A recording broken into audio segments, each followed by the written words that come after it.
Olá, boa tarde. O presidente da Anvisa se encontrou com o presidente Bolsonaro e pediu que Bolsonaro vete o trecho de uma proposta aprovada pelo Congresso que dá 5 dias para que a agência aprove o uso emergencial de vacinas contra a Covid já liberadas por agências internacionais. O Instituto Butantan recebeu insumos para a fabricação de mais 8 milhões e 700 mil doses da Coronavac. A Prefeitura de Salvador suspendeu a vacinação de profissionais de saúde e adiou a imunização de idosos com menos de 85 anos por falta de vacina. A Organização Mundial da Saúde reafirmou a eficácia da vacina de Oxford AstraZeneca.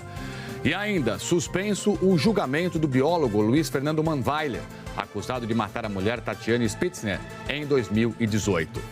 A Assembleia de São Paulo aceita a denúncia contra o deputado acusado de apalpar uma colega no plenário. O ex-secretário estadual de Saúde do Rio, Fernando Ferri, é alvo de uma investigação sobre fraude na compra de materiais de saúde durante a pandemia. As vendas do comércio terminaram o ano passado com a menor alta em 4 anos. A atuação dos militares no combate ao desmatamento na Amazônia termina em abril. E o governo avalia contratar temporários para reforçar as agências ambientais. E a onda de frio polar que atinge a França cobre Paris de neve e causa muitos transtornos. O Jornal Hoje está começando.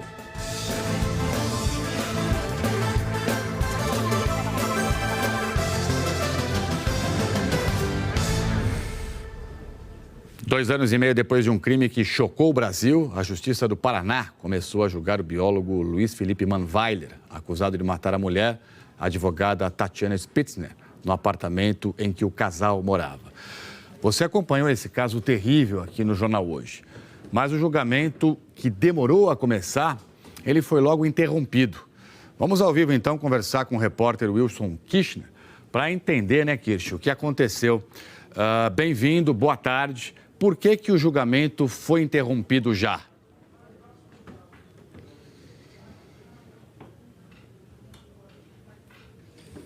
Oi, Tralli, boa tarde para você, boa tarde a todos. Os advogados de Luiz Felipe Manweiler queriam exibir em plenário novos trechos de vídeos gravados pelas câmeras de segurança no prédio onde morava o casal aqui em Guarapuava. Segundo os advogados, essas imagens trariam novos detalhes do caso. Mas o juiz impediu a exibição desse material porque ele não estava juntado nos autos. Os advogados do biólogo alegaram cerceamento, impedimento da defesa e saíram do plenário. O júri foi cancelado e o conselho de sentença dissolvido. Agora a justiça vai marcar uma nova data para o julgamento desse caso que comoveu o Brasil. Luiz Felipe Manweiler chegou ao Fórum de Guarapuava, a 250 quilômetros de Curitiba, num carro do Departamento Penitenciário por volta das 8h30 da manhã. Ele está preso há 2 anos e 6 meses na Penitenciária Industrial de Guarapuava. Do lado de fora, amigos e parentes de Tatiane Spitzner fizeram um protesto. Justiça! Justiça! Por causa da pandemia, a justiça restringiu o acesso ao fórum. Na sala do júri só ficam o juiz, servidores, advogados, promotores, parentes de Tatiane e de Manweiler e jornalistas, um por veículo de comunicação. O crime foi em julho de 2018. Tatiane Spitzner e o marido Luiz Felipe Manweiler comemoravam o aniversário dele num bar. Eles começaram a discutir e foram para casa. Câmeras de segurança do edifício onde o casal morava flagraram Luiz Felipe agredindo Tatiane dentro do carro em frente ao prédio, na garagem e dentro do elevador. Segundo as investigações, Tatiane morreu logo depois, ao cair da sacada do apartamento no 4º andar. Imagens mostram Luiz Felipe carregando o corpo da advogada logo após a queda, limpando manchas de sangue no elevador e, na sequência, saindo com o carro. Ele foi preso horas depois no oeste do Paraná, já perto da fronteira com o Paraguai, após sofrer um acidente. Luiz Felipe negou ter matado Tatiane e disse que ela se jogou da sacada. Em maio do ano passado, a justiça decidiu pelo júri popular. A defesa dele tentou mudar o julgamento para outra cidade, mas o pedido foi negado.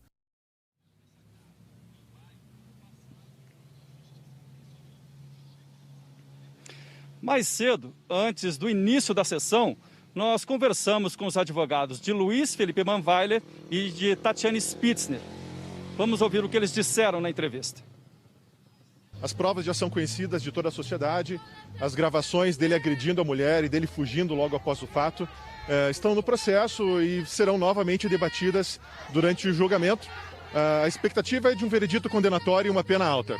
Luiz Felipe Manweiler não assassinou, não existe prova científica alguma disso e a defesa vai bater firme nesse propósito. O que a defesa espera que aconteça ao fim desse julgamento? Absolvição, absolvição.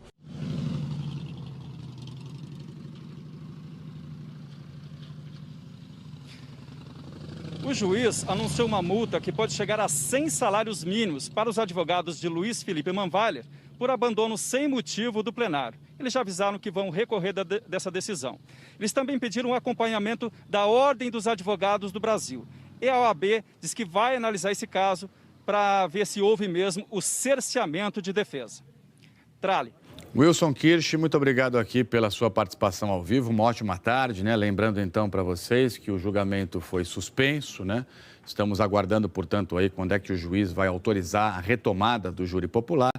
É um caso que ainda deve levar alguns dias e qualquer novidade, por favor, chama a gente de volta aqui. Kirsch, um abraço e bom trabalho mais uma vez. Um tenente-coronel da Polícia Militar aqui de São Paulo registrou o boletim de ocorrência hoje contra ataque racista que ele sofreu ontem.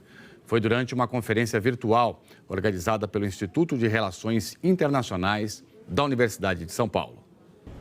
O tenente-coronel Evanilson Corrêa de Souza fez o boletim de ocorrência pela manhã. Ele relatou os ataques de ontem, enquanto falava para policiais do Brasil e de outros países sobre o programa de combate ao racismo que desenvolve na PM de São Paulo. De acordo com o coronel, logo no começo da palestra, um hacker começou a escrever ofensas racistas na tela compartilhada. Eu me sinto como um homem negro que foi afrontado diante de uma plateia como negro por indivíduos que tentaram desqualificar a minha qualidade profissional e de ser humano. Em uma rede social, a PM repudiou os ataques com ofensas raciais e mensagens de ódio. O ouvidor das polícias civil e militar, Eliseu Soares Lopes, também condenou os ataques racistas. Eu espero que o serviço de inteligência da Polícia Civil, da Polícia Militar e outros, da Polícia Federal, porque se tratava inclusive de um evento internacional, possa agir imediatamente para que essas pessoas, para que esses racistas sejam presos. O coronel Evanilson tem se destacado exatamente por tentar construir no seio da Polícia Militar uma visão de que nós precisamos respeitar uns aos outros, que nós precisamos nos tratar todos os seres humanos de forma igual. Tomara mesmo, né, que as investigações consigam identificar quem é que está por trás desses ataques racistas. Em nota, o Instituto de Relações Internacionais da USP declarou que repudia a prática deste crime inaceitável, que fere os princípios constitucionais da honra e também da dignidade da pessoa humana. Afirmou ainda que os coordenadores do curso enviaram denúncia para o Departamento de Homicídios e Proteção à Pessoa, aqui de São Paulo, e que também registraram um boletim de ocorrência. Fundamental, né, que haja, portanto, aí a identificação e a punição de quem fez isso. A Justiça do Rio de Janeiro manteve a decisão de levar a júri popular o sargento reformado da PM, Rony Lessa, e o ex-policial Elcio Queiroz, que são acusados de matar a vereadora Marielle Franco e também o motorista Anderson Gomes. A defesa dos dois tinha entrado com recurso.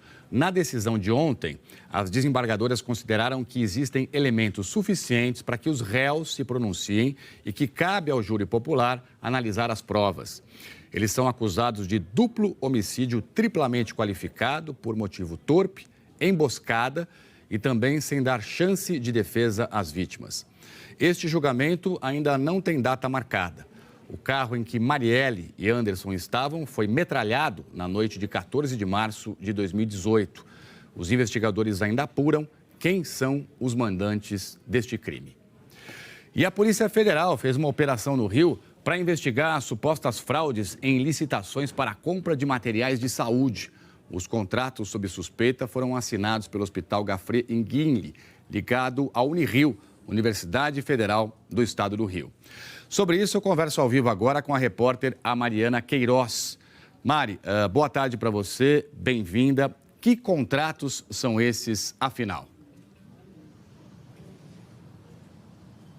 Boa tarde, Trali. Boa tarde a todos. Bom, alguns materiais foram comprados pelo triplo de preço do mercado, isso segundo alguns investigadores. As suspeitas de irregularidades constam numa auditoria que foi feita pela Empresa Brasileira de Serviços Hospitalares e também num relatório de fiscalização da Controladoria Geral da União.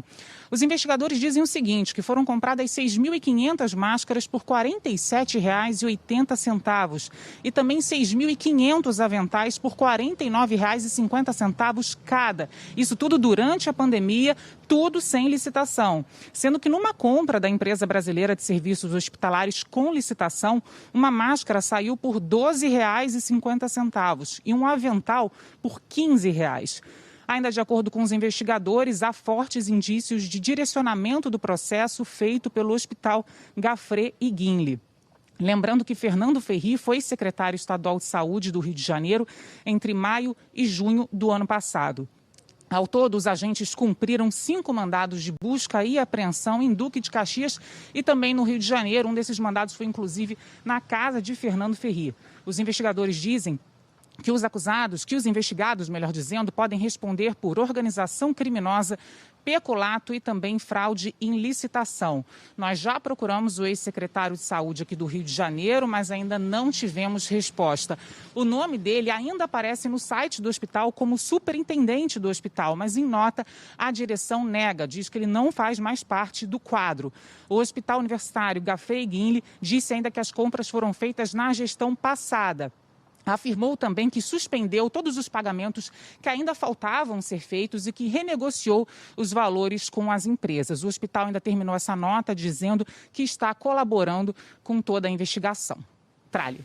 Obrigado, Mariana. A gente sabe de todas as dificuldades históricas crônicas, né, da saúde pública aí no Rio de Janeiro, com falta de dinheiro, com falta de leito, de estrutura para atender a população, e ainda vem essas denúncias, essas suspeitas de superfaturamento num ano tão terrível como o de pandemia, né, em que cada centavo faz falta para você ajudar a combater essa doença. Obrigado, Mari. Bom trabalho para você aí no Rio. Ainda falando sobre Rio de Janeiro, a cidade começou a distribuir novas doses da Coronavac. No começo dessa semana, veja só, pelo menos 2 municípios tiveram que parar a vacinação porque o estoque de vacinas tinha acabado. Hoje cedo, o movimento era grande em frente à Central Estadual de Armazenagem do Rio, onde as vacinas ficam guardadas. Policiais ajudaram na escolta das novas doses que começaram a ser distribuídas para os 92 municípios.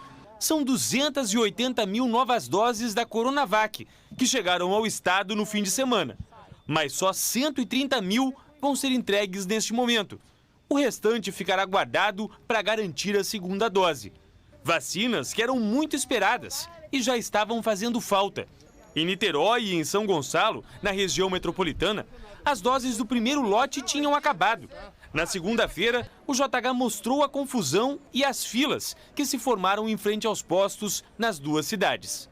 Agora, com a chegada de mais vacinas, os 2 municípios prometeram retomar a campanha para quem ainda não recebeu a primeira dose. As 2 prefeituras também já começaram a aplicar a segunda, para profissionais da linha de frente e idosos que vivem em asilos. No caso da Coronavac, o intervalo entre a primeira e a segunda vacina deve ser de no mínimo 14 dias e de no máximo 28. Cada cidade pode escolher o próprio cronograma dentro dessa janela. São João de Meriti, na Baixada Fluminense, também começou hoje a aplicar a segunda dose e continua distribuindo a primeira para idosos acima de 75 anos. Quem estava na fila reclamou da demora. Tá cheio, muita gente. Nós chegamos aqui 7 horas, já tinha fila aqui fora. Não tinha lugar para todo mundo ficar sentado. Tá um pouco tumultuado, né, cara? Tá um pouco desordenado, os idosos estão aí todos em pés. Não tem nenhum cantinho para eles sentarem. A prefeitura da cidade disse que reforçou a equipe nos postos, mas o movimento continuou intenso. Eu não vou vacinar não, tem muita gente. Aí o que acontece? Amanhã eu venho bem cedo para poder vacinar. A senhora tá indo embora? Tô. Na cidade do Rio, idosos com 87 anos estão sendo vacinados hoje. A prefeitura optou pelo prazo mais longo para a aplicação da segunda dose.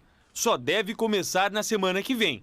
Especialistas alertam que, mesmo vacinado, é preciso continuar tomando os cuidados de sempre, porque existe um prazo para o organismo atingir a imunidade, mesmo depois das 2 injeções. Em geral, a gente precisa de 10 a 15 dias para confirmar que esses anticorpos foram produzidos de uma maneira adequada. A gente não vai tirar essas recomendações de uso de máscara, não vamos tirar as recomendações de manter um certo distanciamento e, principalmente, a higiene.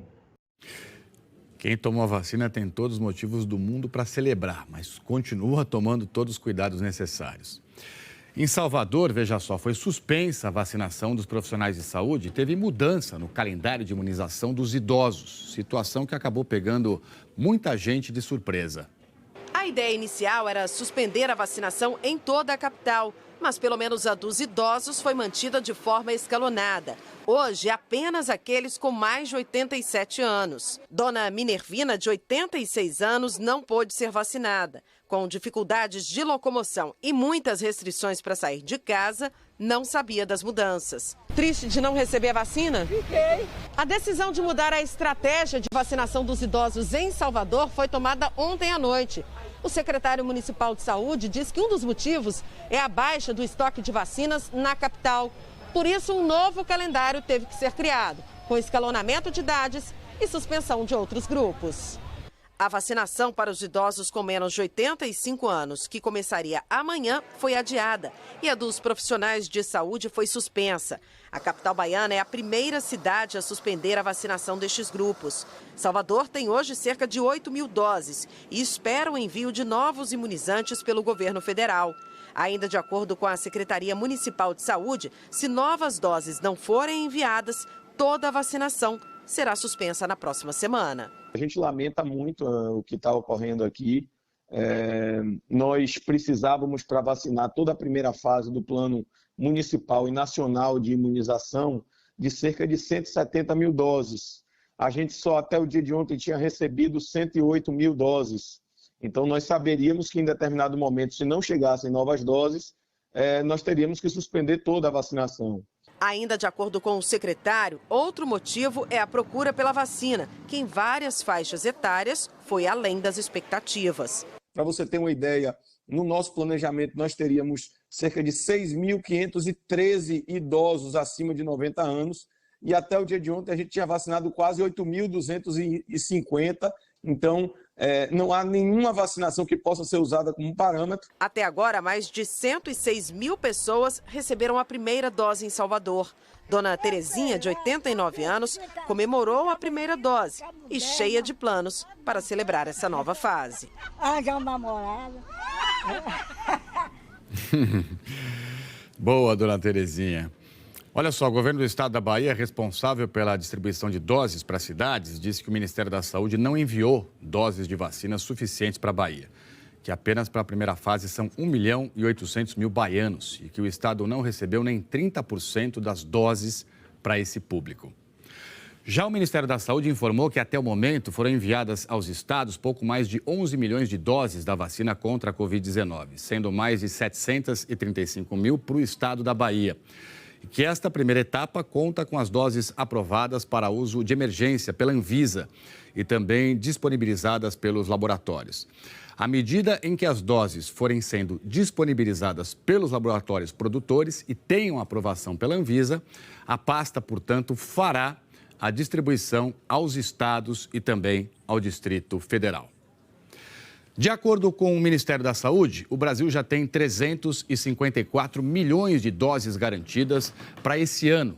Isso pelos acordos com a Fiocruz, o Instituto Butantan e também o consórcio COVAX Facility.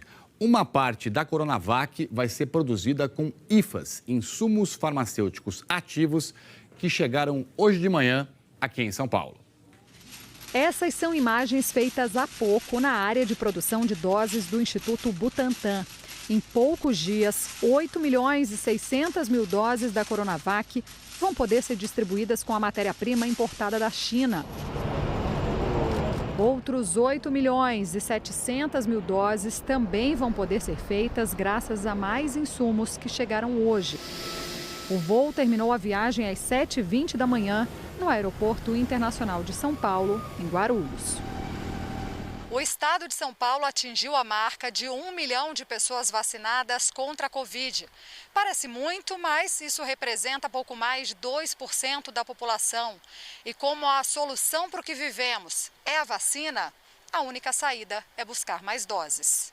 Até agora, o Plano Nacional de Imunização recebeu quase 12 milhões de doses. 9 milhões e 800 mil da Coronavac, entregues pelo Instituto Butantan, e 2 milhões da vacina de Oxford, que chegaram para a Fiocruz em janeiro. A Fiocruz pretende entregar mais 1 milhão de doses daqui a um mês, feitas com insumos farmacêuticos importados. No contrato assinado com o laboratório AstraZeneca estão previstos 100 milhões de doses com entrega no primeiro semestre e mais 110 milhões até o fim do ano, já com a matéria-prima produzida no Brasil.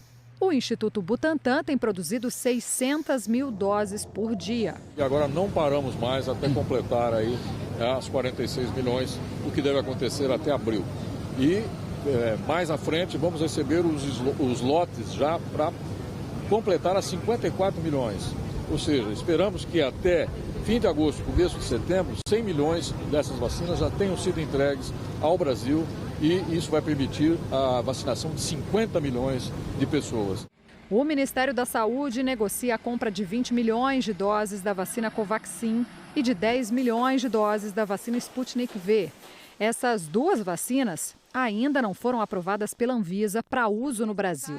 7 prefeitos da região do ABC Paulista estiveram hoje na fábrica da farmacêutica União Química, que quer vender a Sputnik no Brasil, e assinaram uma carta de intenção para a compra da vacina. É um protocolo de intenções para que o consórcio já entre nessa priorização após a aprovação pela Anvisa. Outra frente que se abre para termos mais vacinas vem da Anvisa.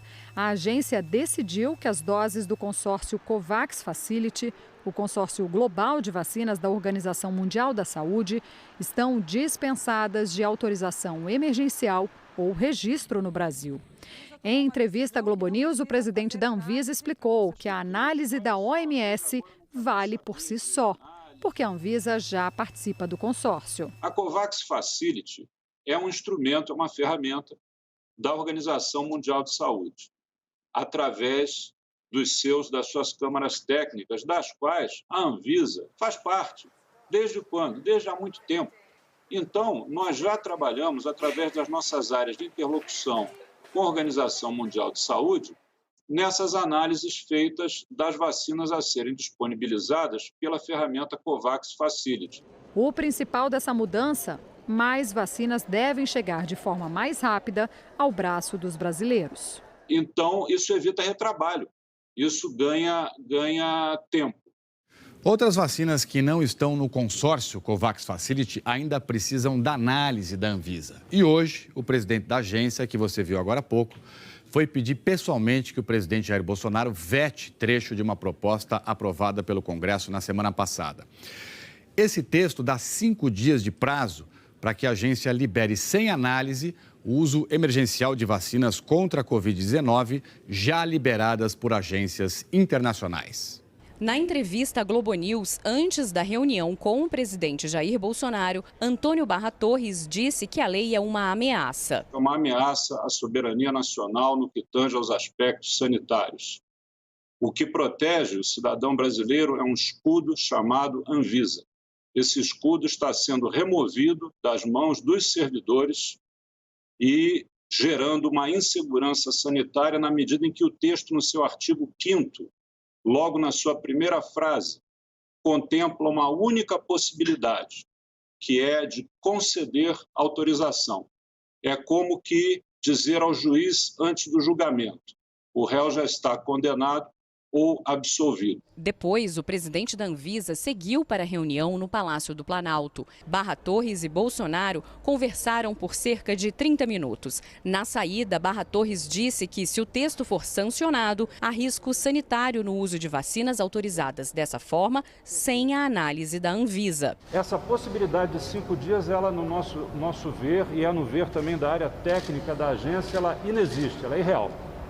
O que aconteceria é que no 5º dia seria emitido um relatório parcial dizendo, olha, analisamos essas questões e essas outras permanecem sem análise e constará da caixa e da bula.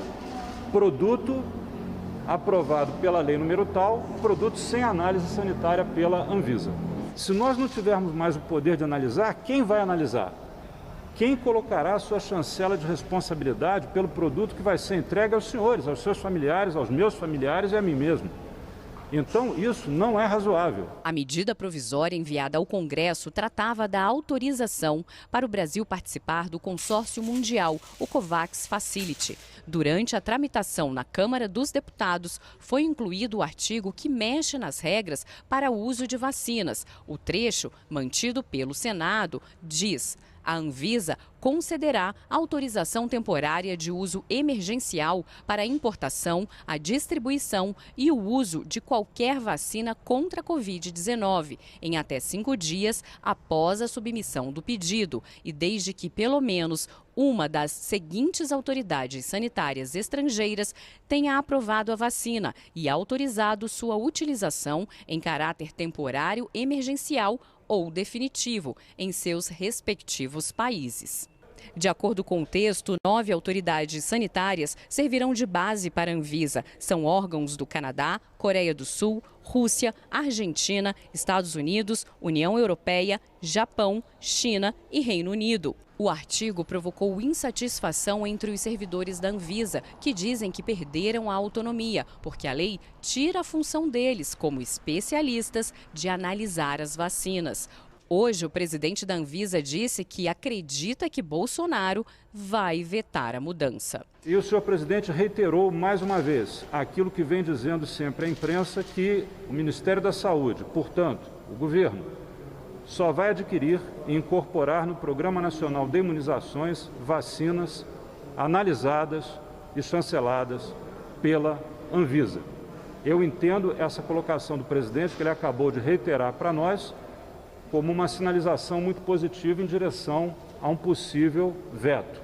O presidente Jair Bolsonaro tem até o dia 1º de março para sancionar a lei. Ele pode ou não tirar esta parte do texto. Se vetar, corre o risco de desagradar o Congresso Nacional, onde precisa de apoio. O líder do governo na Câmara, deputado Ricardo Barros, do Progressistas, defendeu a lei e criticou o trabalho da agência nos últimos dias. Na entrevista, Antônio Barra Torres disse ainda que se o presidente vetar o trecho da lei e se o Congresso derrubar o veto, a Anvisa vai recorrer à Justiça. Se tudo isso que eu estou falando não acontecer, nós iremos a todas as instâncias existentes, sejam elas quais forem, no Brasil, fora do Brasil, em qualquer lugar. Vamos agora ver juntos, então, os números da vacinação, de acordo com o boletim de 8 da noite do Consórcio de Veículos de Imprensa. Em todo o nosso Brasil, nós temos até agora 4.052.986 brasileiros que receberam a primeira dose. Maranhão passou a divulgar números também da segunda dose. Se juntou ao grupo, então, que tem Distrito Federal, Sergipe, Pernambuco, Minas Gerais e Mato Grosso do Sul. 49.546 pessoas receberam a dose complementar. Total de vacinados com a primeira dose representa menos de 2% de toda a população brasileira. Na segunda-feira, o total era esse aqui, 3.783.228 brasileiros. Ou seja, o número está aumentando, mas a gente tem que acelerar esse processo para salvar vidas o quanto antes, né? Por isso que temos repetido muito aqui. O Brasil precisa de mais vacinas e as vacinas que já estão aqui precisam ser aplicadas. Vamos juntos agora dar uma olhada como é que está o andamento da vacinação nos estados. Distrito Federal e 23 estados atualizaram dados ontem. Você vê o percentual de doses aplicadas em relação à população. Quanto mais escuro o azul no mapa, mais pessoas foram vacinadas de forma proporcional. 5 que mais aplicaram a primeira dose até agora. Amazonas, que ontem assumiu a ponta com 3,65%. Depois vem Distrito Federal, 3,45%. Roraima, 2,84%. Mato Grosso do Sul, 2,67%, e Bahia, que conseguiu vacinar 2,22% da população. Para esses números subirem, né, você acompanha as informações da sua cidade. Se a vacinação para o seu grupo ou sua faixa etária começou, procure então onde tomar a dose. Vacina sim para todos os brasileiros. Na região oeste de Santa Catarina, os hospitais que atendem pacientes de Covid estão no limite. Em Chapecó, começou a vacinação de idosos de mais de 90 anos. Vamos então ao vivo para lá conversar com a repórter Letícia Ferrari. Letícia, bem-vinda, boa tarde. Como é que está indo a vacinação por aí? Obrigada, Trali. Boa tarde para você, boa tarde a todos. Eu estou em um dos locais de vacinação. A Prefeitura de Chapecó, a maior cidade da região, montou um esquema de drive-thru para vacinar idosos com mais de 90 anos. Até agora, já foram vacinados mais de 250 idosos. A meta é imunizar 600 pessoas até o fim da semana. A situação é crítica na região. A taxa de ocupação de leitos de UTI geral para adultos está em 93% aqui. Só há 7 leitos disponíveis para atender 78 cidades. Isso para receber pacientes graves com Covid ou com outras doenças. Com isso, a Prefeitura proibiu o funcionamento de casas noturnas, cinemas e teatros e limitou o horário de funcionamento dos bares e restaurantes. Nas últimas semanas, cerca de 80 pacientes foram transferidos para hospitais de outras regiões. E desde domingo, o avião do Corpo de Bombeiros tem ajudado no transporte. O governo do estado afirmou que vai reativar 10 leitos. Mas a Prefeitura disse que os hospitais estão com dificuldades para encontrar profissionais preparados para trabalhar numa unidade de terapia intensiva. Trali. Obrigado, Letícia. Esse é um problema hoje em boa parte do Brasil, a falta de profissionais de saúde para você conseguir reativar leitos de UTI. Um drama isso. Obrigado, bom trabalho para você aí. Prefeitura de Itamaracá, no litoral norte de Pernambuco, adotou uma série de medidas para que grandes grupos de turistas não visitem a cidade, já que as praias são muito procuradas durante a época agora do Carnaval.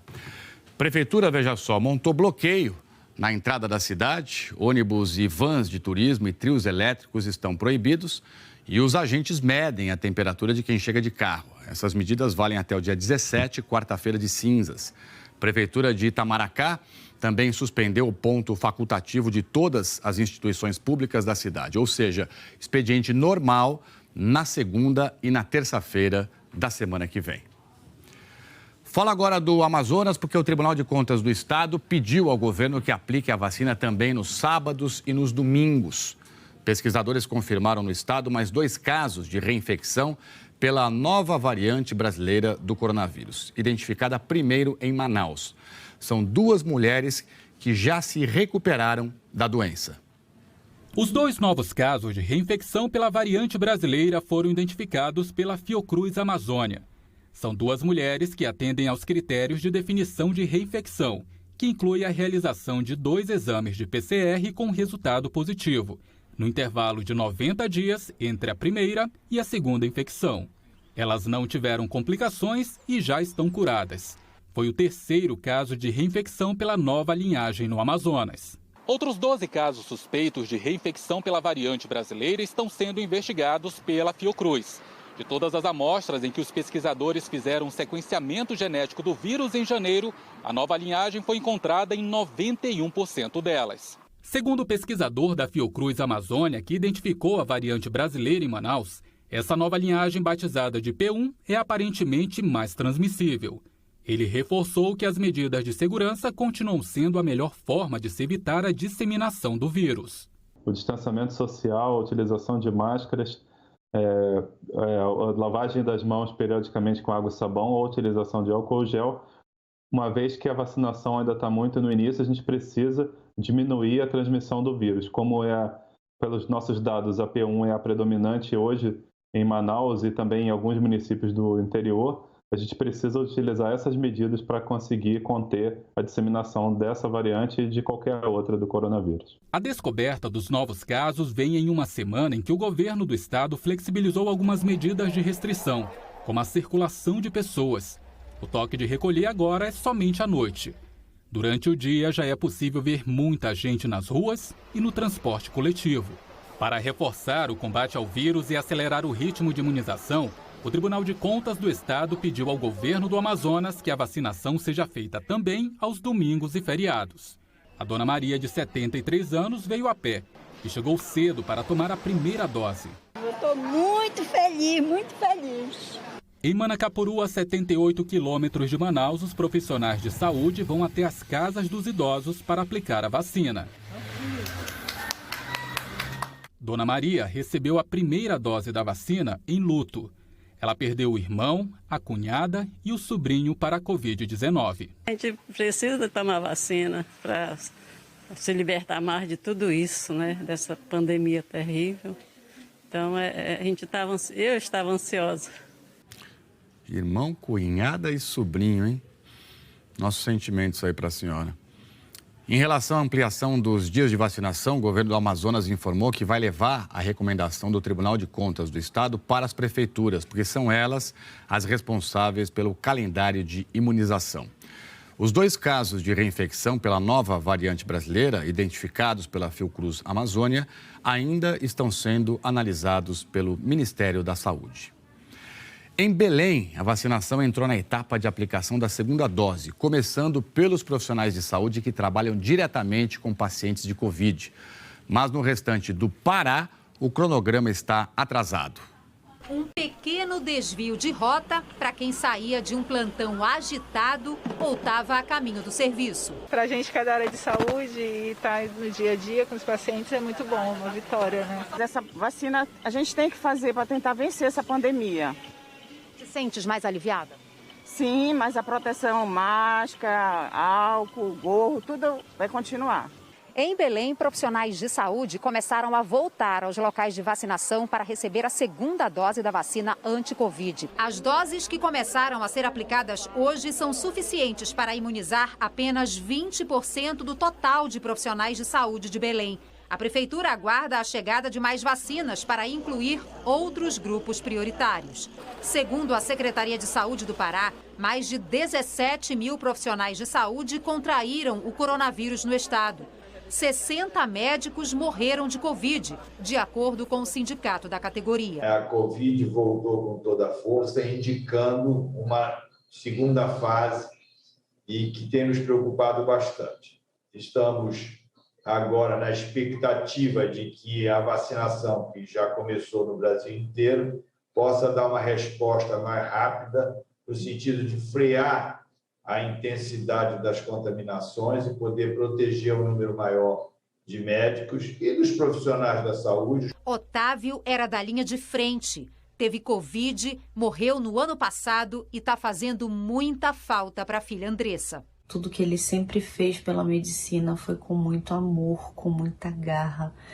Era a vida dele. Hoje, aonde quer que ele esteja, ele deve estar com o coração muito feliz, ele deve estar muito alegre em poder ver a cura finalmente chegando. Belém continua vacinando os idosos com 85 anos ou mais e que têm dificuldade para sair de casa. No Pará, como um todo, a vacinação está mais lenta. Até agora, 1,18% da população recebeu a primeira dose, o que coloca o estado no grupo dos que menos vacinaram até agora. Precisa de mais vacina, né, gente?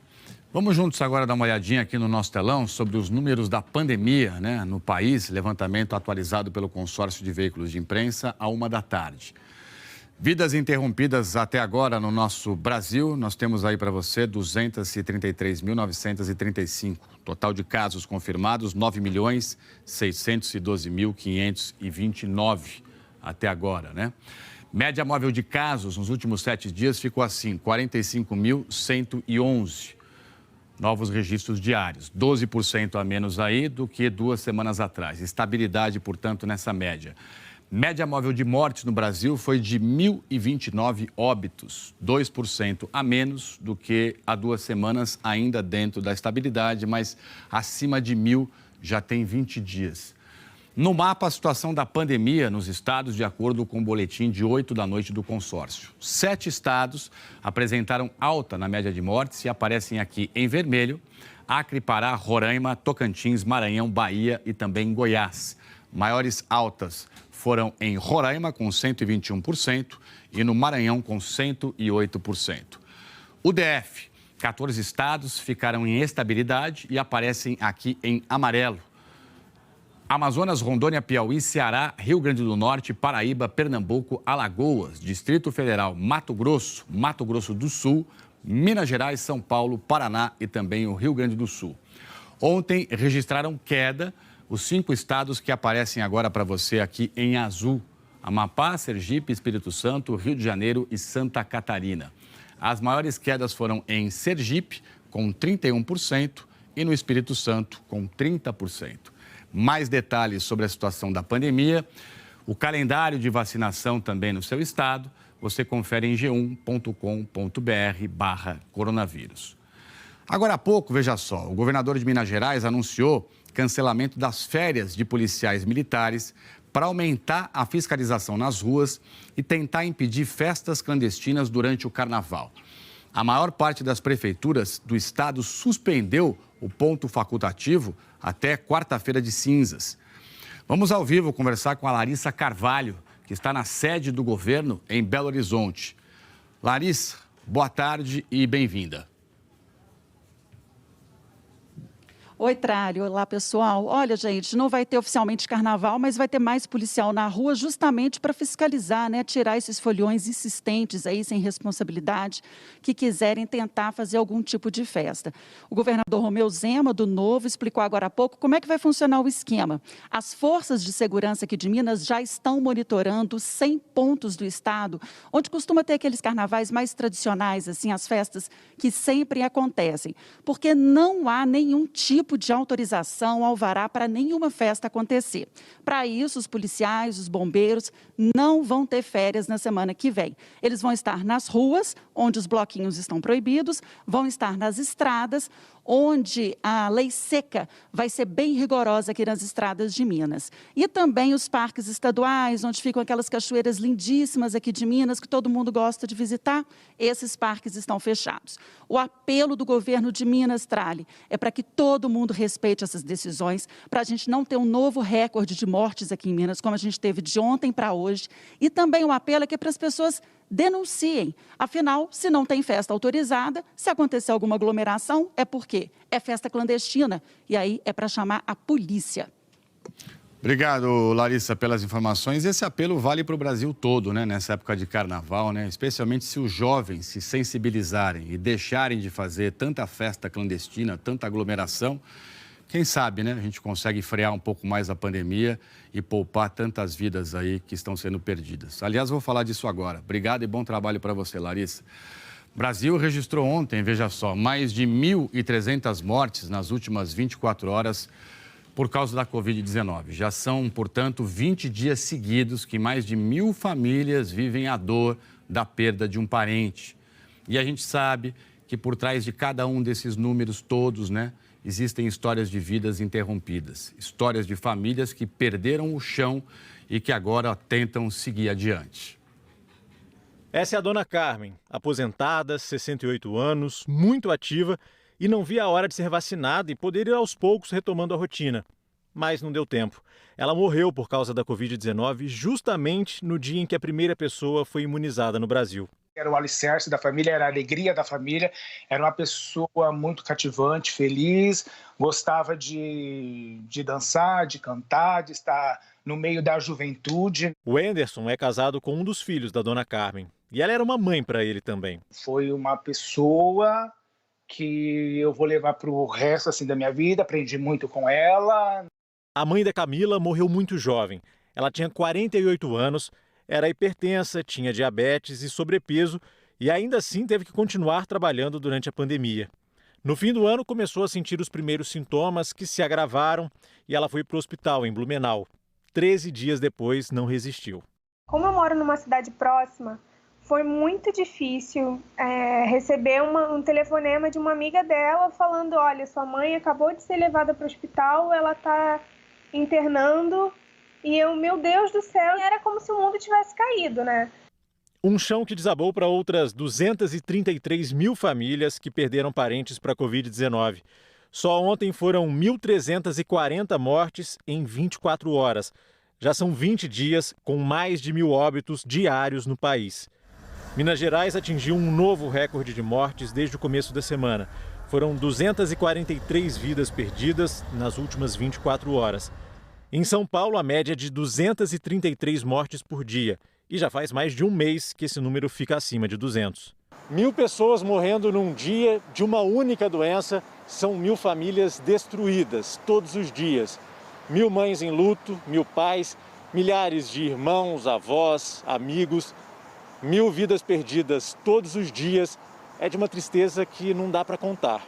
Para o filósofo Mário Sérgio Cortella, uma das lições que a doença deixa para todo mundo é que as pessoas precisam pensar mais no próximo. É preciso que as minhas ações, elas indiquem uma maneira de respeito que signifique impedir ou dificultar ao máximo que outras vidas se percam por conta da minha prática irresponsável, por conta de qualquer coisa que eu faça que possa produzir dano. Por isso, a melhor demonstração de respeito é fazer com que haja uma cessação de tudo que nos faz mal. E a maneira de colaborar é, de modo algum, ser leviano, ser egoísta, ser desamoroso. O Anderson, que é enfermeiro e lida o tempo todo com a doença, faz um alerta para quem ainda não tem consciência dos riscos da Covid-19. As pessoas só estão acreditando no momento em que acontece dentro da sua casa, né? Então, assim, acredite, porque ela existe, não foi nenhuma e nem duas famílias que eu vi essa calamidade, essa destruição do lar. A minha mãe, ela era sensacional. Ela tinha o melhor abraço do mundo, que ela estava sempre sorrindo, apesar de todos os problemas da vida. E isso é uma lição que a gente tenta levar até para a nossa vida mesmo, sabe? Porque a gente precisa da alegria que ela tinha para continuar vivendo, mesmo que ela não esteja mais aqui com a gente. Muita força aí para você e para toda a família.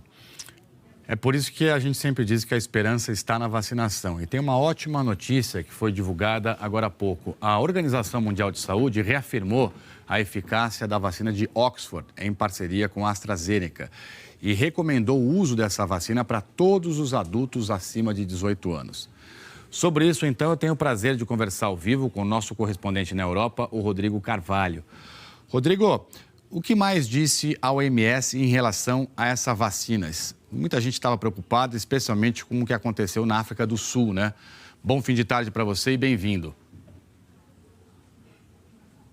Salve, Trali. Boa tarde para você, todo mundo que está assistindo ao JH. Posicionamento muito importante da OMS, isso alguns dias depois só de uma pesquisa preliminar feita na África do Sul, com poucas pessoas e que ainda não foi revisada por outros cientistas, nem publicada em artigo científico, em revista científica, ter apontado baixa eficácia da vacina Oxford-AstraZeneca contra a variante identificada no país.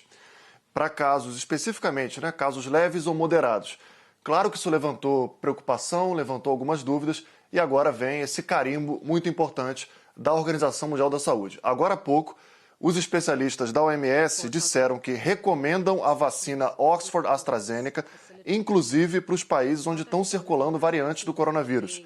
E que o intervalo entre as duas doses deve ser de 2 a 3 meses, como já vem acontecendo aqui no Reino Unido. Segundo a OMS, esse intervalo maior torna a vacina mais eficaz.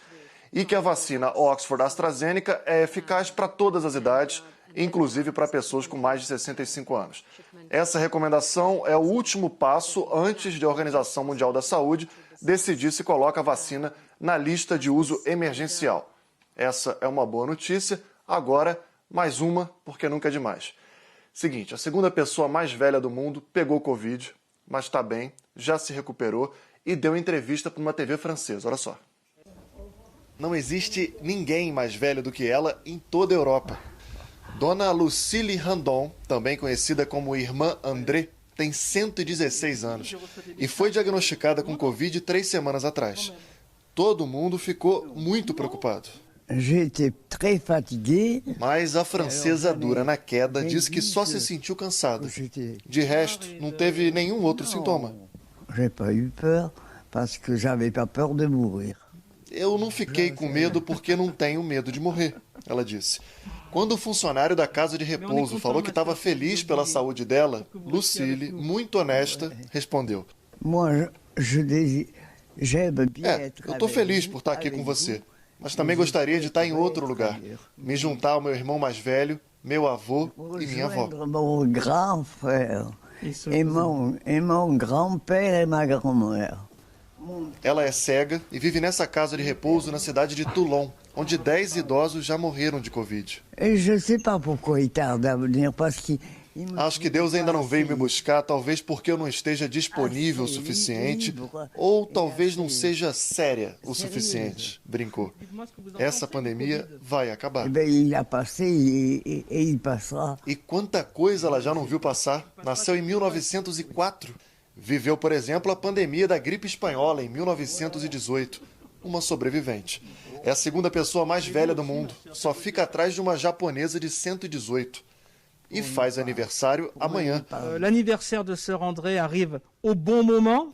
O funcionário avisou que vai ter festinha no asilo, com distanciamento. Já são 117 carnavais. Tá explicado, é esse bom humor dela, né, Rodrigo? Escuta, aí no Reino Unido a gente sabe que a vacinação está bem adiantada se a gente comparar com os países, né, que fazem parte da União Europeia. Por falar nisso até, hoje a presidente da Comissão Europeia até reconheceu falhas na campanha de vacinação. O que você traz para a gente em relação a isso?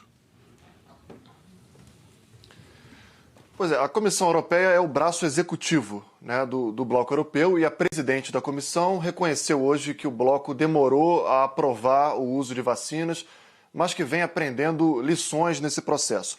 A Ursula von der Leyen disse que a campanha de vacinação não está correndo como esperado e falou que as novas variantes do coronavírus são preocupantes e tornam a imunização em massa, mais do que nunca, uma corrida contra o tempo e que cabe ao Bloco acelerar a capacidade de produção da vacina. Para vocês terem ideia, menos de 4% da população do Bloco Europeu recebeu a vacina. Também 4% é a média na Alemanha, enquanto aqui no Reino Unido, que não faz parte mais do Bloco, quase 20% já tomaram a vacina. Não é a primeira vez que a presidente da Comissão Europeia faz esse tipo de crítica, uma autocrítica. Há pouco tempo ela disse que um país pode ser uma lancha e a União Europeia mais como um petroleiro, pela lentidão. Falou também que o Bloco deveria ter focado mais nessa etapa atual, na logística de distribuição da vacina, na produção e na distribuição da vacina, não só em pesquisas para o desenvolvimento dos imunizantes. Os 27 países do Bloco estão enfrentando dificuldade, Tralha, a gente vem falando sobre isso aqui no JH, por exemplo, burocrática de contrato com a AstraZeneca para o fornecimento de vacina.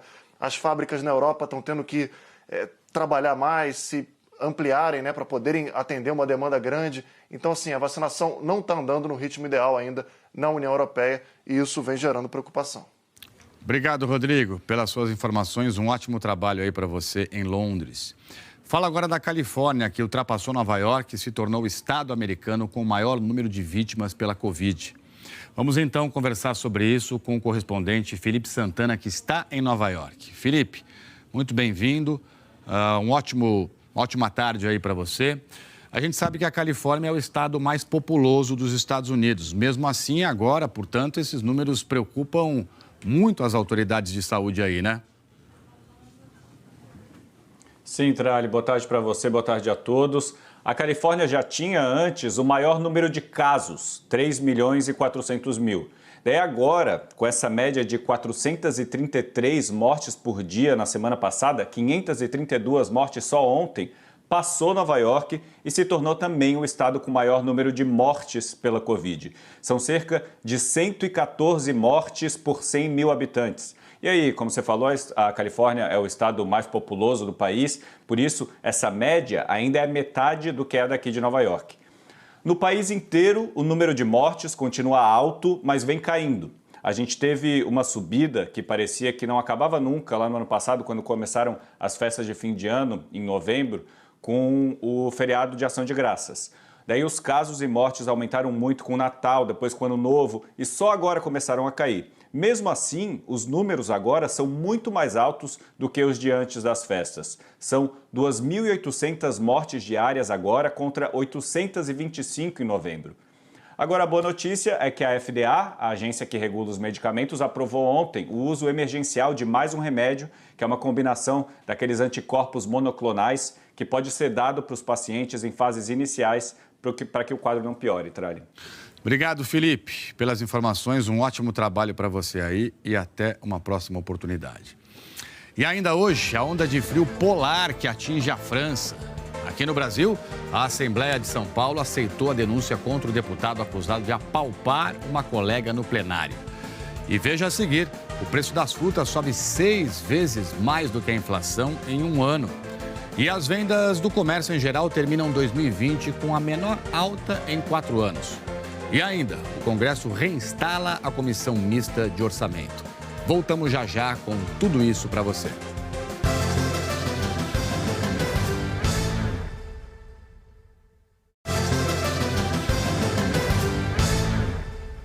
Agora, 2h23, pelo horário de Brasília, as vendas no comércio varejista terminaram 2020 no positivo com alta de 1,2%. Mas a subida perdeu velocidade e foi a menos intensa em 4 anos, de acordo com o IBGE. Veja isso, logo no Natal, o comércio também terminou com uma perda histórica para o mês.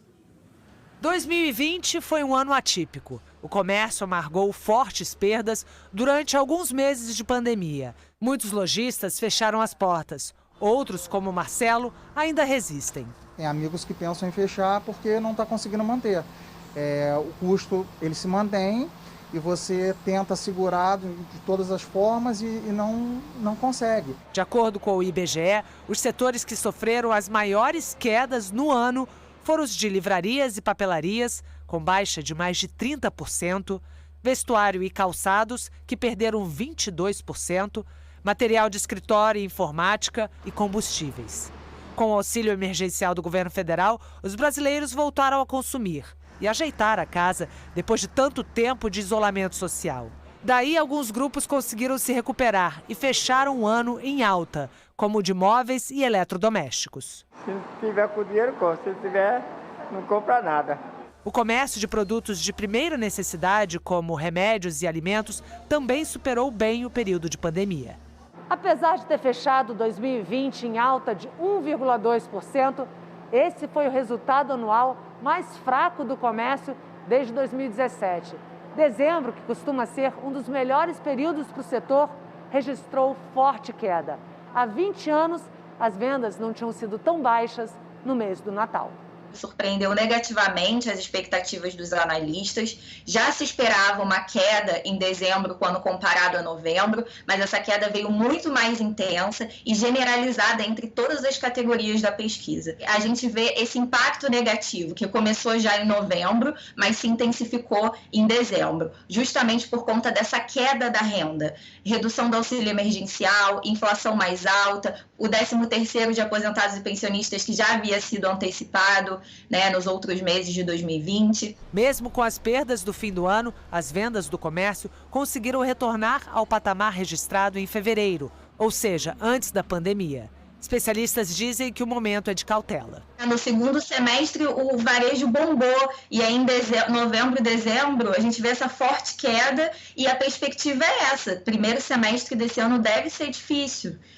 Então, é interessante trazer esse contraste, porque é uma mudança muito rápida e intensa das tendências, Como a gente viu, as vendas nos supermercados terminaram 2020 em alta, mesmo com aumento nos preços dos alimentos. Dólar alto, alterações no clima e na produção fizeram muitos preços subir. É um sobe e desce danado nos preços.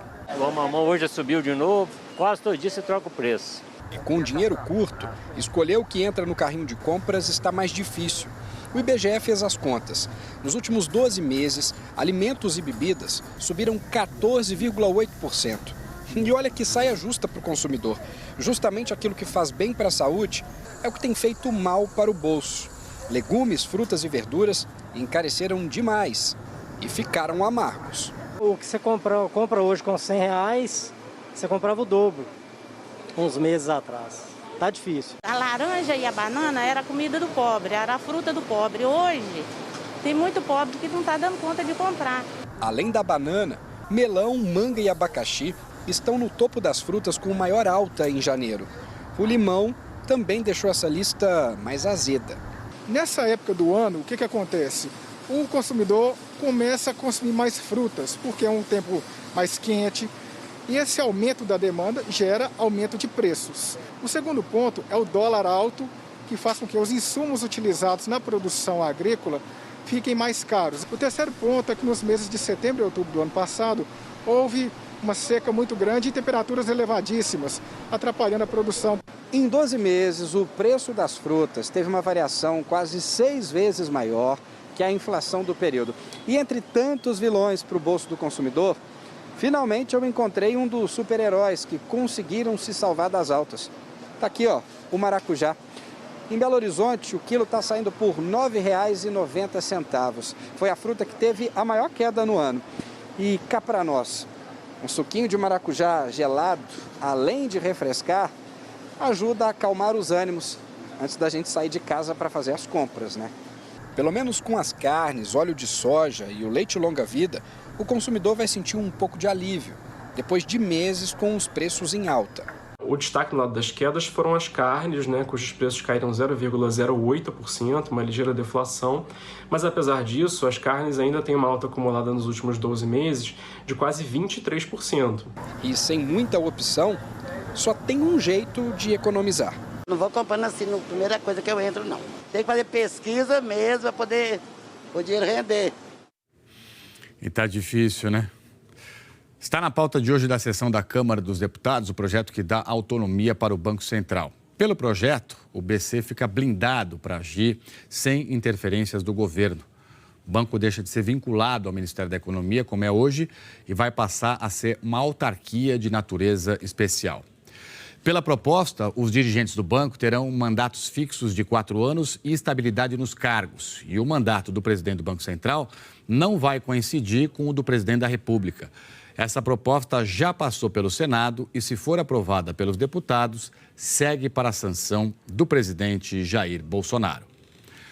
O Congresso instalou a comissão mista formada por 31 deputados e 11 senadores. A comissão vai analisar o orçamento deste ano estimado em R$ 1,5 trilhão de reais.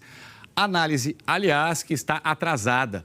A aprovação do orçamento deveria ter sido feita no fim do ano passado. Marina Francischini aqui comigo já, ao vivo de Brasília. Marina, bem-vinda, boa tarde. A gente sabe que a instalação da comissão, portanto, foi feita e agora a gente fica se perguntando, será que agora vai? Finalmente, né, Tralli? Boa tarde para você e para todo mundo.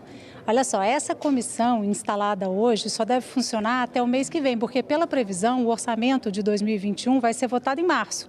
E em abril a atual composição vai ser trocada para começar a analisar o orçamento do ano que vem. Então, agora, a presidente é a deputada Flávia Arruda, do PL do Distrito Federal, e o relator é o senador Márcio Bittar, do MDB do Acre. Ele disse que ainda não há solução para a retomada do auxílio emergencial, que tudo agora é especulação, e disse também que Congresso e Executivo vão buscar uma saída juntos. O orçamento desse ano tinha que ter sido aprovado no final do ano passado, mas em 2020 a Comissão Mista de Orçamento sequer foi instalada, por conta de uma queda de braço entre o atual presidente da Câmara, deputado Arthur Lira, e o ex-presidente da Casa, deputado Rodrigo Maia. Os dois queriam indicar quem ficaria no comando da comissão. Agora, o que aconteceu? Qual foi o resultado? Só a Lei de Diretrizes Orçamentárias foi votada e diretamente no plenário para permitir, pelo menos, o pagamento de despesas consideradas básicas, essenciais, salários, inclusive. Então, agora, o orçamento de 2021 tem que ser votado e aprovado o mais rapidamente possível, porque senão as despesas ficam muito restritas. O governo só pode acessar por mês 1/12 dos recursos previstos. E, na prática, por exemplo, isso pode dificultar, atrasar, a partir de março, o repasse de dinheiro da União para o Fundeb, que é o Fundo da Educação Básica. Depois da instalação da Comissão Mista do Orçamento, a presidente e o relator estiveram com o ministro da Economia, Paulo Guedes, para reabrir o diálogo com o governo. Depois de passar pela Comissão Mista de Orçamento, o texto segue para o plenário, uma sessão conjunta de deputados e senadores, e aí, por fim, vai para a sanção do presidente Jair Bolsonaro. Tralli. Obrigado, Marina. Boa tarde. Um ótimo trabalho para você aí em Brasília. Olha só, por 4 votos a 1, segunda turma do Supremo Tribunal Federal manteve ontem a decisão que autoriza a defesa do ex-presidente Lula a ter acesso às mensagens apreendidas pela Operação Spoofing da Polícia Federal em julho de 2019. O material estava com hackers que invadiram celulares de diversas autoridades, entre elas o ex-juiz Sérgio Moro e também procuradores da Lava Jato no Paraná. Moro e os procuradores não reconhecem a autenticidade das mensagens. Em dezembro, o ministro Ricardo Lewandowski autorizou os advogados de Lula a acessarem esse material. Os procuradores recorreram contra a decisão. Ontem, Lewandowski votou para manter o acesso. E o voto dele foi seguido pelos ministros Nunes Marques, Carmen Lúcia e também Gilmar Mendes. O ministro Edson Fachin não chegou a impedir o acesso às mensagens, mas votou por proibir o uso em qualquer ação até que o plenário do STF julgue este assunto. O Supremo ainda tem que julgar um recurso da PGR que também quer barrar o acesso de Lula às mensagens. Não há ainda uma data certa para esse julgamento. O Senado americano confirmou a constitucionalidade do processo de impeachment contra o ex-presidente dos Estados Unidos, Donald Trump, ontem à noite. Significa, então, que o caminho para o julgamento está formalmente aberto. E sobre isso eu volto a falar com o nosso correspondente em Nova York, o Felipe Santana. Felipe, daqui a pouco, então, o julgamento vai ser retomado no Senado. É isso? Mais uma vez, boa tarde, bem-vindo. Isso, Tralli. Boa tarde mais uma vez. Olha, a sessão acabou de começar. Hoje, os dois lados têm 16 horas cada um, divididas em 2 dias, para acusar e defender o ex-presidente. Os promotores do impeachment, que são os representantes do Partido Democrata, começam. Eles acusam Donald Trump de incitar a violência logo antes da invasão do Congresso no dia 6 de janeiro, no momento em que Joe Biden era confirmado pelos parlamentares como presidente dos Estados Unidos. Aí depois disso, falam os advogados de Trump. Ontem o Senado votou para decidir se esse processo que começa hoje é constitucional ou não, já que não há um precedente de um processo de impeachment de um presidente que já saiu do cargo. Eles decidiram que sim, é constitucional, mas apenas 6 senadores republicanos se juntaram aos democratas contra Trump. Para aprovar o impeachment, é necessário 2/3 do Congresso. Isso quer dizer que 17 republicanos teriam que votar contra Donald Trump. A votação de ontem, então, deu uma prévia de que Donald Trump será provavelmente inocentado num processo que deve ser rápido, que pode se resolver já na semana que vem. Mas hoje, os promotores do estado da Geórgia abriram uma investigação criminal contra Donald Trump para apurar aquelas tentativas dele de mudar o resultado da eleição por lá. Ele perdeu no estado e, entre outras coisas, depois disso, telefonou para o secretário de Estado e disse que ele deveria encontrar mais votos. É o segundo estado em que Trump é investigado criminalmente. Aqui em Nova York é por fraude fiscal. Tralli. Muito obrigado, Felipe. Boa tarde para você. A gente vai continuar acompanhando aí todos esses assuntos de perto.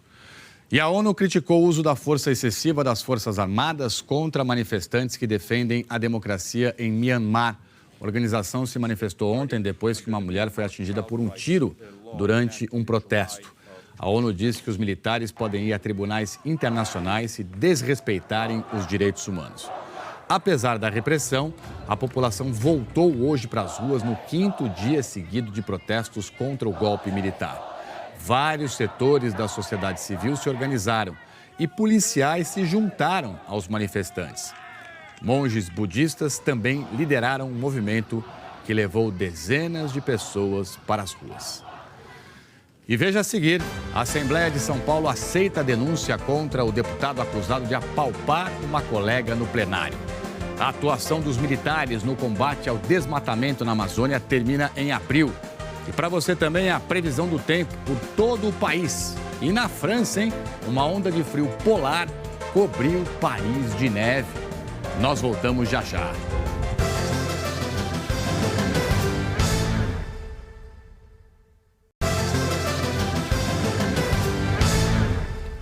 Estamos de volta, sempre ao vivo aqui com você, 2h40 praticamente, pelo horário de Brasília. O Conselho de Ética da Assembleia Legislativa aqui de São Paulo aceitou por unanimidade a denúncia contra o deputado Fernando Cury do Cidadania.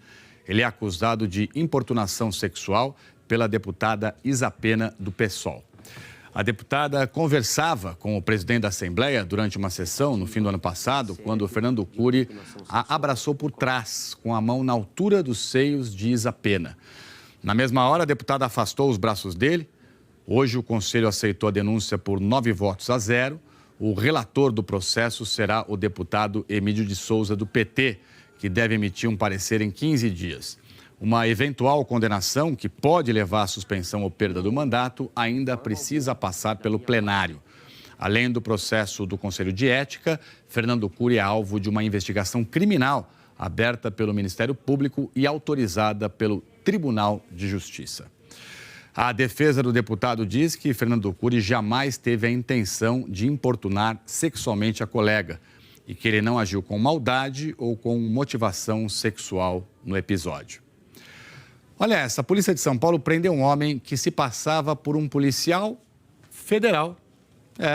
O homem foi preso em casa, na cidade de Cajamar, aqui na Grande São Paulo. De acordo com a polícia, ele se identificava ou como policial federal ou civil e exigia dinheiro de comerciantes na região central de São Paulo.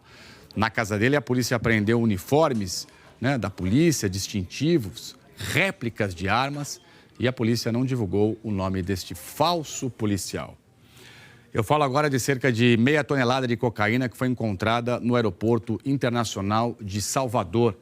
A droga, ela estava num avião de uma empresa particular que seguia para Portugal, mas teve que fazer um pouso de emergência em Salvador.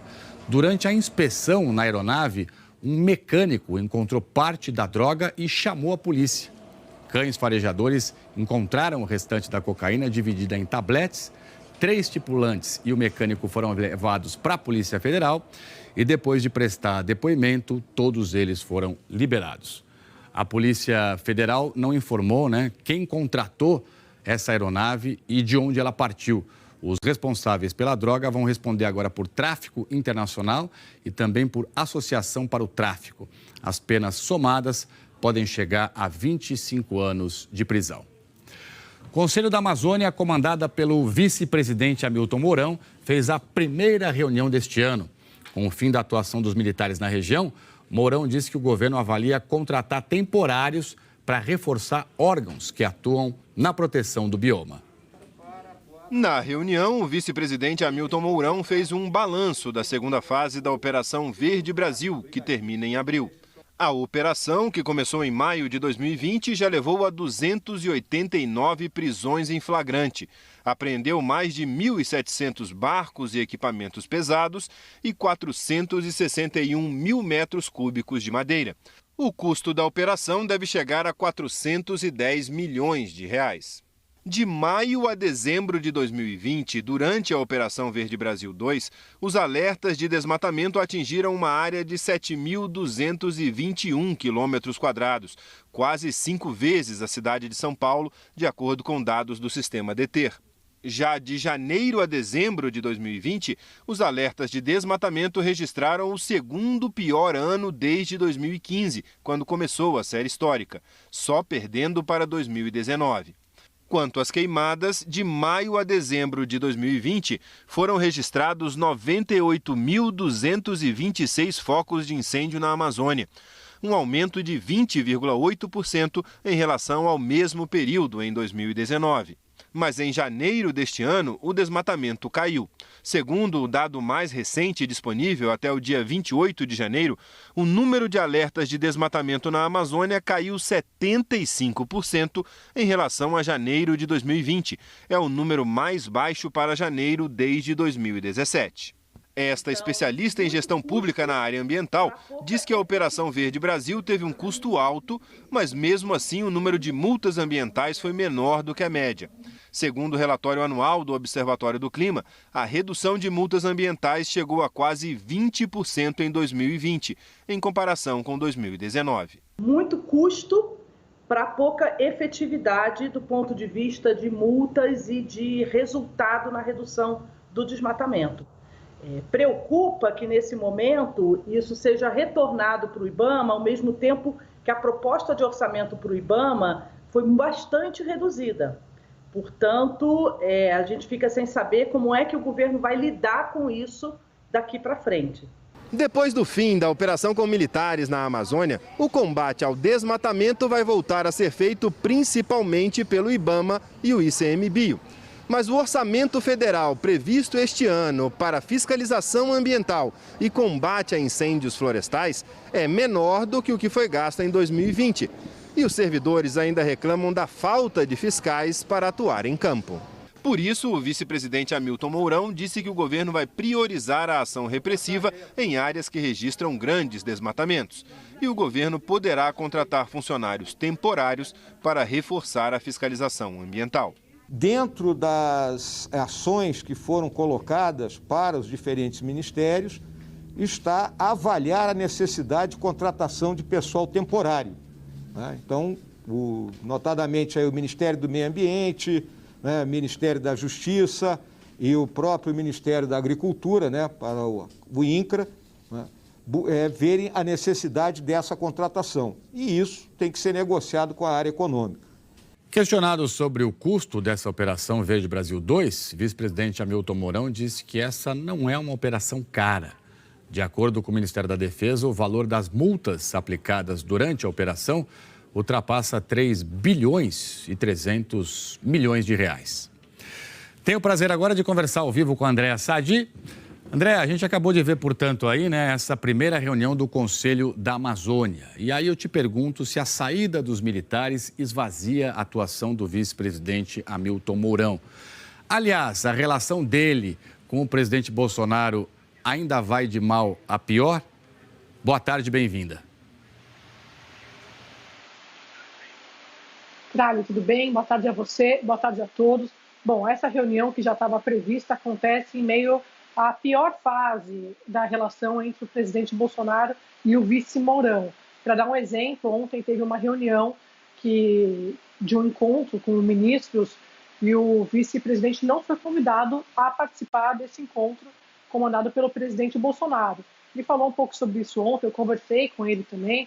Ele disse que não foi convidado, mas que estava trabalhando, principalmente na questão do plano, desse planejamento do Conselho da Amazônia, mas esse é o lado oficial, Tralho.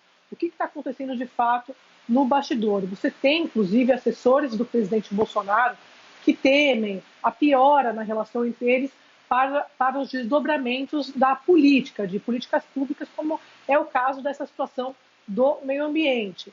Você perguntou se isso esvazia o poder de Mourão à frente do Conselho da Amazônia. Esse é o principal temor de ambientalistas, porque agora que essa fiscalização vai voltar para agências civis, eles acham que isso vai ter o domínio completo, é claro, do ministro do Meio Ambiente, que é o Ricardo Salles, que é um ministro muito ligado ao presidente e pertence à chamada ala ideológica, porque no governo Bolsonaro o meio ambiente é tratado dessa forma. Então há essa preocupação e também eles avaliam, esses especialistas, que é muita coincidência tudo isso acontecer exatamente neste momento em que a relação de Mourão e do presidente Bolsonaro está muito ruim. Tem uma avaliação, Tralha, apesar de oficialmente, como eu disse, essa reunião ela estava prevista de fato, porque o plano acaba no dia 30 de abril, que é a seguinte: o presidente o tempo todo ele vem reforçando e dando o recado de que em 2022 ele não quer Mourão como seu vice-presidente.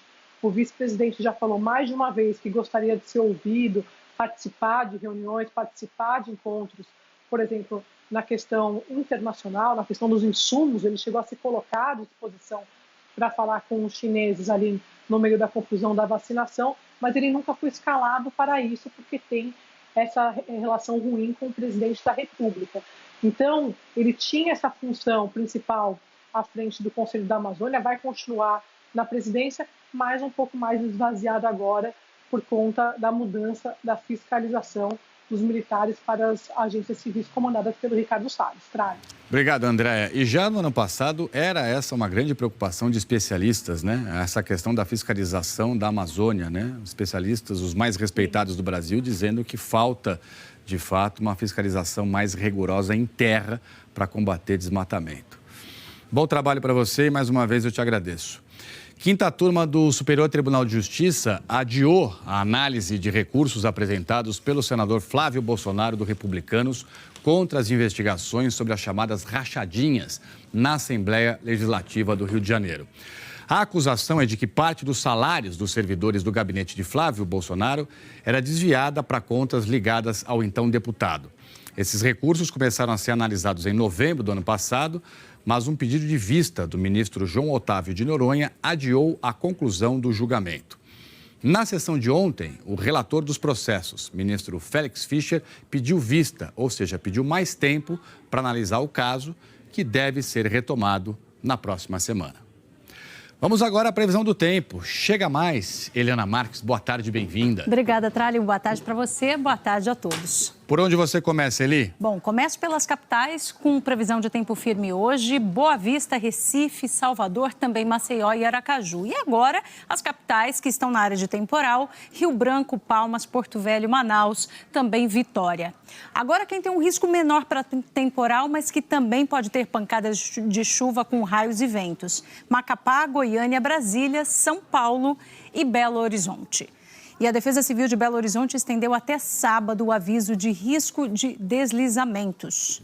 Um levantamento apontou que pelo menos 1.500 imóveis estão em áreas consideradas de risco alto ou muito alto. Os moradores, então, precisam ficar atentos a trincas, movimentação de muros, inclinação ou deformação de construções. Algumas famílias já tiveram que sair de casa. No sul, risco de chuva forte hoje, principalmente no centro-sul gaúcho. Em Porto Alegre, máxima de 31 graus, em Florianópolis, 29 e em Curitiba, máxima de 26 graus. Quem deve liderar o calorão é Cuiabá, com até 37 graus, possibilidade de pancadas de chuva isoladas hoje. E no Rio, previsão de chuva isolada também, máxima de 30 graus por lá, e a região serrana do Rio de Janeiro é a que pode ter pancadas de chuva mais fortes hoje no estado. Tralli. E amanhã, Eli? Bom, amanhã a chuva pode ser forte em grande parte do Brasil, mas com risco maior de temporal nas áreas em laranja, que a gente vai ver na próxima tela. Então, pegando aqui, olha, a região serrana do Rio de Janeiro, passando por grande parte de Minas, também pela região de Goiânia, Distrito Federal, Rondônia, Acre, sul do Amazonas e aqui, olha, norte do Tocantins, leste do Pará, Amapá e também Maranhão. Os temporais são comuns nessa época e hoje está completando um ano de uma chuva histórica que deixou a capital paulista debaixo d'água. No dia 10 de fevereiro do ano passado, vários trechos de avenidas importantes, como as marginais Pinheiros e Tietê, ficaram intransitáveis. E a CEAGESP, que é a Companhia de Entrepostos e Armazéns do Estado, ficou totalmente alagada. Um prejuízo milionário. A Zona Oeste, a mais atingida, uma das mais atingidas, teve garagens cheias d'água e naquele dia muitos moradores não puderam nem sair de casa. As enchentes aconteceram porque choveu quase 122 milímetros em 10 de fevereiro do ano passado. Olha, praticamente a metade do que seria normal para o mês todo, só que em apenas um dia. Nesse ano, a situação está bem diferente. Até agora, só choveu 41 milímetros na capital. Agora, a previsão para os próximos 15 dias é de tendência de volta da chuva na Grande São Paulo, inclusive com dias de chuva volumosa. Embora seja pequeno, segundo os meteorologistas, o risco de algo na dimensão do que aconteceu no ano passado, felizmente. A gente também vai ter bastante chuva aí nos próximos 15 dias em todas as áreas mais escuras aqui desse mapa. Então, olha, desde o leste de Santa Catarina até o Rio de Janeiro, passando por Minas Gerais, Goiás, Mato Grosso, também Maranhão e principalmente aqui na região norte. Tralli. Muito bem, Eliana Marques. Muito obrigado. De nada, até amanhã. Boa tarde, até amanhã. Até lá. Valeu. Veja isso, região de Île-de-France, onde fica Paris, registrou quase 300 quilômetros de engarrafamento por causa da neve. A França enfrenta uma onda de frio. Paris ficou coberta pelo branco da neve. A paisagem fica bonita, mas as condições do tempo levaram milhares de pessoas a passar a noite dentro de carros nas estradas de acesso à capital. Paris está com alerta de enchente, porque o nível do rio Sena está subindo. Em Nantes, um esquema especial foi montado em um ginásio para receber os moradores de rua. Tem previsão de temperatura abaixo de zero para hoje. Em toda a França, as estações de esqui estão fechadas por causa das medidas de isolamento impostas pelo governo. Mas um morador de Paris deu um jeito de esquiar um pouco sem quebrar a regra. Foi até Montmartre, o bairro onde fica a Basílica de Sacré-Cœur. Depois de várias tentativas frustradas, escorregar e bater em árvores, ele conseguiu dar uma deslizada na neve. Aê, medalha de ouro para ele, né? Pela persistência, ousadia e criatividade. O Jornal Hoje termina aqui. Você acompanha outras notícias no Jornal Nacional, né? Mais cedo, hoje, às 8 da noite, pelo horário de Brasília. E daqui a pouquinho você já pode rever as nossas reportagens no Globoplay, tá bom? Muito obrigado, fique em paz e até amanhã.